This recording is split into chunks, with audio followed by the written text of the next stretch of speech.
नमस्कार दोस्तों, आज की कहानी बहुत ही मजेदार कहानी है। मैं अपने पति को दिखाकर दूसरे के साथ पूरी रात। मेरा नाम सीमा है।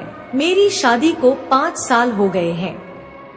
मेरी शादी के शुरुआती कुछ दिन या ज्यादा हुआ हो तो 1 साल तक मेरे पति ने मुझसे प्यार से बात की, घुमाने फिराने ले जाते, सिनेमा दिखाते, मेला प्रदर्शनी ले जाते, मीठी मीठी प्यार भरी बातें करते, यहाँ तक कि अपनी माँ से भी बहस कर लेते।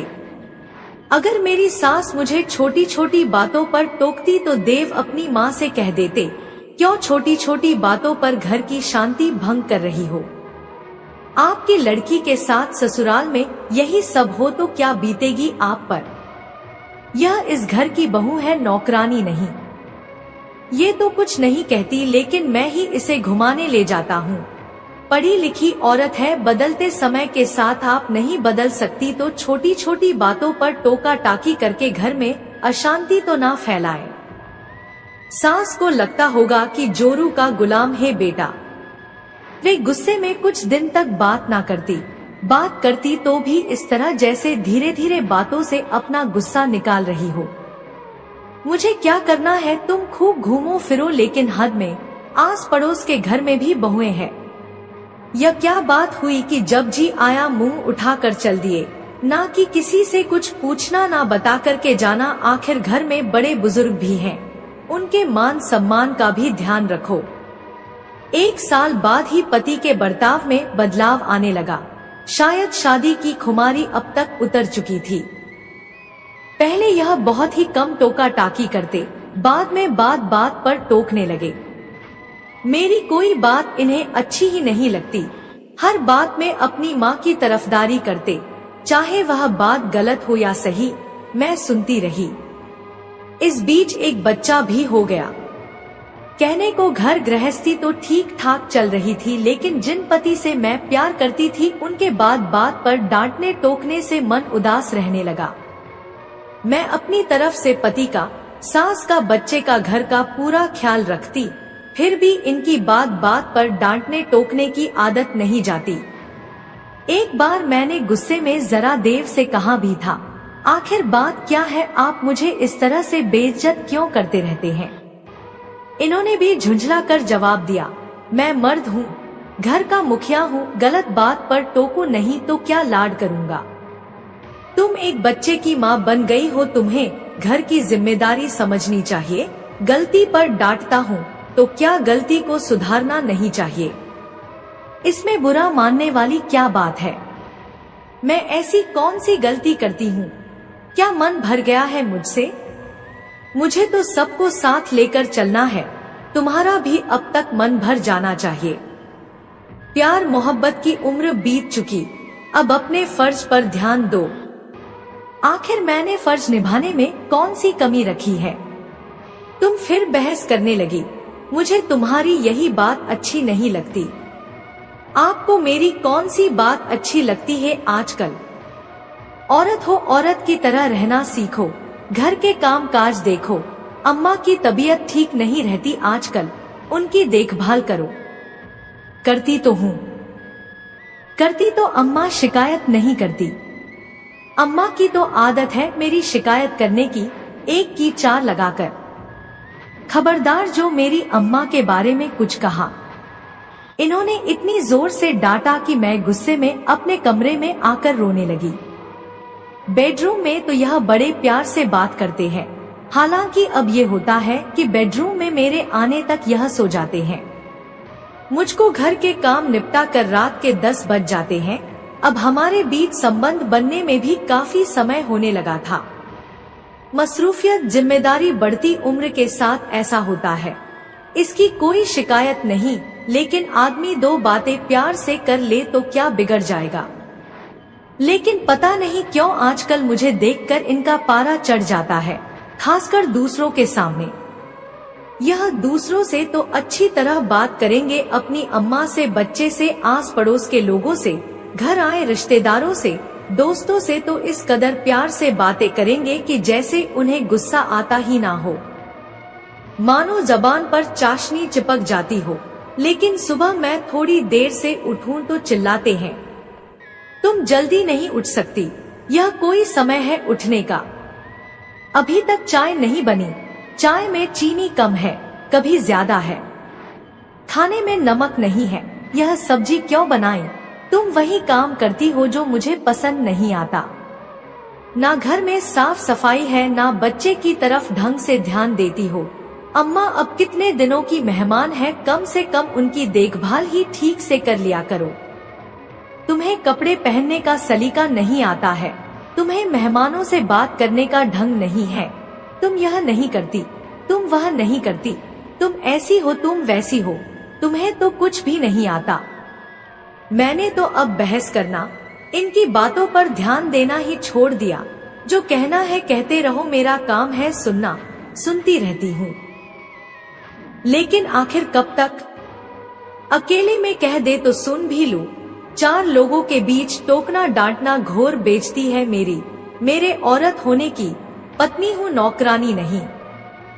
एक दिन इनके 3-4 दोस्त खाने पर आए, इनके कहे मुताबिक ही खाना बनाया। मैंने अच्छे से परोसा, लेकिन दोस्तों के सामने ही इनका चिल्लाना शुरू हो गया। जरा अपने हाथ पैर तेजी से चलाओ, या जेट योग है, बैलगाड़ी की तरह काम मत करो। फिर इन्होंने चीख कर कहा, दही कहाँ है? अभी लाई। मैंने अपनी रुलाई रोकते हुए कहा। इनके एक दोस्त ने कहा, क्या दबदबा बना रखा है यार, मैं अगर अपनी पत्नी से इतना कह दूं तो घर में मुसीबत खड़ी हो जाए।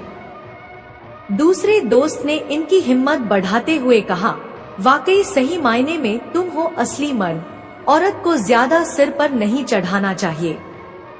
मैं अंदर रसोई में से सब सुन रही थी। जी तो चाहता था कि सारा सामान उठाकर फेंक दूं, इन्हें और इनके दोस्तों को जमकर लता लगाऊं, लेकिन चुप ही रही। पर मैंने मन ही मन तय कर लिया था कि अपनी बेइज्जती का बदला तो लेकर रहूंगी, लेकिन बहस से चीख चिल्लाकर घर का माहौल बिगाड़ कर नहीं। इन्हें बताऊंगी कि औरत कैसे शर्मिंदा कर सकती है, कैसे हरा सकती है, कैसे तुम्हारे मर्द होने का अहंकार तोड़ सकती है। खाना खा रहे दोस्तों के बीच में दही रखने गई, तभी मेरा बेटा वहां आ गया खेलते हुए। बाहर निकालो इसे कमरे से, तुम बच्चे का ध्यान नहीं रख सकती, वे जोर से चिल्लाए। मैं बेटे को जबरदस्ती खींचते हुए कमरे से बाहर ले गई। इनके किसी दोस्त की आवाज कानों में आ रही थी, खाना तो लजीज बना है। इन्होंने मुंह बिचकाते हुए जवाब दिया, खाना तो प्रिया बनाती थी, पहले मेरी उसी से शादी होने वाली थी, सगाई तक हो गई थी। उससे मिलने कई बार मैं प्रिया के घर भी गया, ऐसा स्वादिष्ट खाना मुझे आज तक नसीब नहीं हुआ। इनकी सगाई टूटने की बात मुझे भी पता थी, लेकिन प्रिया के खाने की तारीफ और मेरे खाने को प्रिया के मुकाबले कमतर बताना मुझे अखर गया। ये मर्द थे तो मैं औरत थी। इन्हें अपने मर्द होने का घमंड था, तो मुझे क्यों ना हो अपने औरत होने पर गर्व। अब इन्हें बताना जरूरी था कि औरत क्या होती है। 100 सुनार की एक लोहार की कहावत को सच साबित करने का समय आ गया था। इनका ये जुमला कि मर्द बने रहने के लिए औरत को दुत्कारते रहना जरूरी है, तभी घर भी घर बना रहता है, तभी सब ठीक रहते हैं। अम्मा जी ने इनसे एक बार कहा भी था, बेटा मर्द को मर्द की तरह रहना चाहिए, औरत को हमेशा सिर पर चढ़ाकर नहीं रखना चाहिए, उसे दांत डपट फटकार लगाना जरूरी है। इन्होंने अम्मा जी की बातों को इस तरह स्वीकार किया कि मेरा पूरा वजूद ही बिखरने लगा। मेरा बेटा अक्सर दादी के पास ही सोया करता था, वे आज भी वही सो रहे थे। यह भी बिस्तर पर लेटे लेटे किताब पढ़ रहे थे। आज मैं जरा जल्दी ही कमरे में पहुंच गई थी। मैं गाउन पहनकर सोती थी और कपड़े बाथरूम में ही बदलती थी, लेकिन आज मैंने कमरे में जाकर साड़ी उतारी। मैंने तिरछी नजरों से इनकी तरफ देखा। साड़ी बदलते ही इनका ध्यान मेरे बदन की तरफ हुआ। पहले तो इन्होंने आदत के मुताबिक मुझे टोका, ये जगह है क्या कपड़े बदलने की? मैंने भी कह दिया, यहाँ पर आपके अलावा और कौन है? आपसे कैसे पर्दादारी। यह कुछ कहते इससे पहले मैंने अपने बाकी कपड़े भी उतार दिए। अब मैं छोटे कपड़े में थी। मैंने पहनने के लिए गाउन उठाया, लेकिन इनके सब्र का पैमाना छलक चुका था। इन्होंने प्यार से मुझे अपनी ओर खींचते हुए कहा, बहुत दिन हो गए हैं तुम्हें प्यार किए हुए, आज इस रूप में देखकर सब्र नहीं होता। इसके बाद कमरे में हम दोनों एक हो गए। अलग होते ही मैं मुंह विस्का कर एक तरफ मुंह फेर कर लेट गई।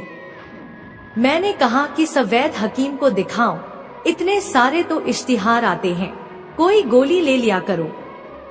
यह दुम दबाते पालतू कुत्ते की तरह आकक की आवाज में बोले, क्यों खुश नहीं हुई क्या तुम? कुछ कमी रह गई क्या? इनकी हालत देखकर बड़ी मुश्किल से मैंने अपनी हंसी रोकते हुए कहा, नहीं कोई ऐसी बात नहीं है, कभी कभी होता है ऐसा। इनका उदास हताश हारा हुआ चेहरा देखकर मुझे अपनी जीत का एहसास हुआ।